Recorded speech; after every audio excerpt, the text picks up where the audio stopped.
Hi friends, welcome to Samayal Vera Level. இந்த வீடியோவில் நம்ம பார்க்க போகிறது முருங்கைக்காய் காராமணி குழம்பு. அதுக்கு தேவையான என்னென்ன பொருட்கள்னு பார்த்துடலாம். ஒரு நெல்லிக்காய் சைஸ் புளி எடுத்து கரைச்சி வச்சுருக்கேன். அதுக்கப்புறம் பூண்டு கொஞ்சம் எடுத்து வச்சுருக்கேன். 2 பூண்டு தட்டி வச்சுருக்கேன். ஒரு பெரிய தக்காளி மேஷ் பண்ணி வச்சுருக்கேன். 2 முருங்கைக்காய் அரிஞ்சு வச்சுருக்கேன். அதுக்கப்புறம் ஒரு பெரிய வெங்காயம், தாளிக்கு கருவேப்பிலை, ஒரு கப்பு காராமணி 7 hours ஊற வச்சு எடுத்திருக்கேன். அதுக்கப்புறம் தாளிக்க வடகம், கொஞ்சம் வெல்லம் எடுத்து வச்சுருக்கேன். அதுக்கப்புறம் 2 டேபிள் ஸ்பூன் மிளகாய்த்தூள், தாளிக்க கடுகு 1 ஸ்பூன், 1/4 ஸ்பூன் சீரகம், 1/4 ஸ்பூன் வெந்தயம். இப்போ எப்படி செய்யலாம் பார்க்கலாம் வாங்க. அடுப்பை பற்ற வச்சு ஒரு மீடியம் சைஸ் குக்கர் வச்சுக்கோங்க. நம்ம இன்றைக்கி 1 pot குழம்பு தான் வைக்க போகிறோம். குக்கர்லேயே டைரெக்டாக தாளிச்சிட போகிறோம். காராமணி கூட நம்ம ஊற வச்சுருக்கோம், வேக வைக்கல. இப்போ தாளிச்சிடலாம். 1 டேபிள் ஸ்பூன் ஆயில் விட்டுடலாம்.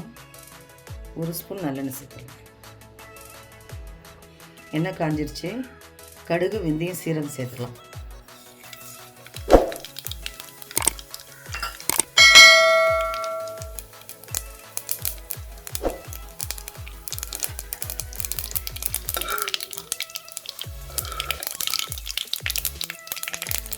வெங்காயம், கருவேப்பிலை சேர்த்துக்கலாம்.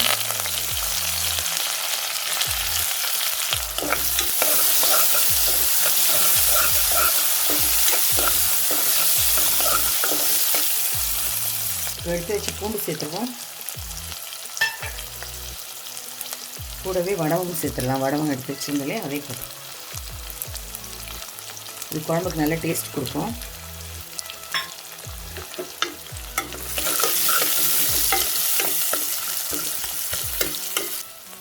வதங்கட்டும்.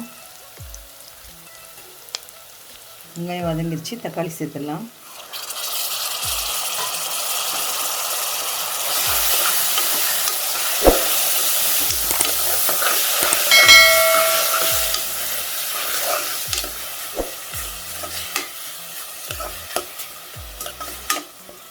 ஸ்டவ்வை மீடியம் ஃப்ளேமில் வச்சுக்கலாம். தக்காளி வதங்கிறதுக்கும் குழம்புக்கும் சேர்த்து உப்பு போட்டுடலாம்.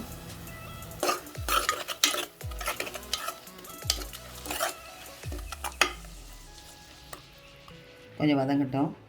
தக்காளி நல்லா வதங்கிடுச்சு. எடுத்து வச்சு மிளகாத்தூள் சேர்த்துருவோம்.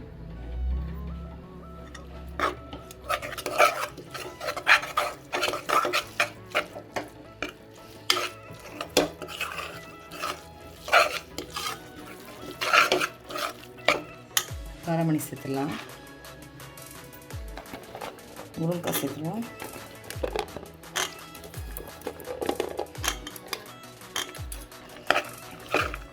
ஒரு 2 நிமிஷம் வதக்கி விடணும்.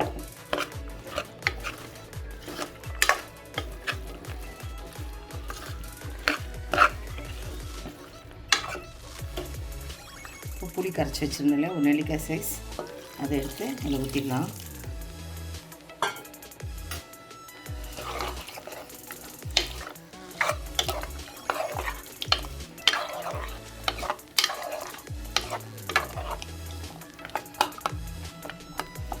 நான் தண்ணி கொஞ்சம் சேர்த்துக்கிறேன். 1 டம்ளர். உங்களுக்கு எவ்வளோ குழம்பு வேணுமோ அந்த அளவுக்கு தண்ணி சேர்த்துக்கணும். திக்காக வேணால் திக்கு. 1 டம்ளர் தண்ணி சேர்த்துருக்கேன்.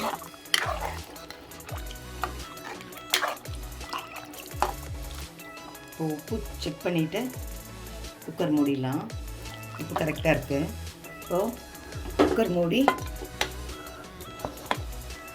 வெயிட் போட்டு ஒரே ஒரு விசில் ஆஃப் பண்ணிடலாம். ஒரு விசில் முடிஞ்சிருச்சு. ஓப்பன் பண்ணி பார்க்கலாம். குழம்பு நல்லா ரெடி ஆகிடுச்சு. இப்போ திரும்பவும் அடுப்பு பற்ற வச்சு லேசாக கொதிக்கும் போது நம்ம வெல்லம் போட்டு கொஞ்சம் சீரகத்தூள் டேஸ்ட்டுக்காக லாஸ்ட்டாக ஒரு 1/4 ஸ்பூன் சீரகத்தூள் சேர்த்து இறக்கிடலாம். ஒரு 1/4 ஸ்பூன் சீரகத்தூள் சேர்க்கலாம். குழம்பு வாசனையாக இருக்கும். இப்போ எடுத்து வச்சு வெல்லம் சேர்த்துருவோம்.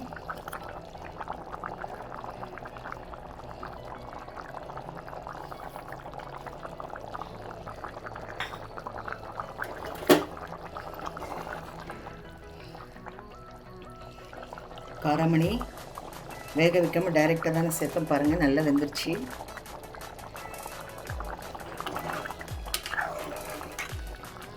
பாருங்கள், எண்ணெயெல்லாம் பிரிஞ்சு ரெடியாக வந்துடுச்சு. ஸ்டவ் ஆஃப் பண்ணிடலாம். அவ்வளோதாங்க, முருங்கைக்காய் காராமணி குழம்பு ரெடி.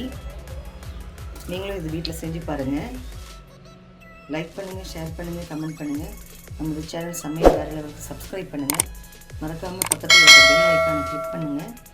மீண்டும் அடுத்த வீடியோவில் உங்களை சந்திக்கிறேன். தேங்க்யூ.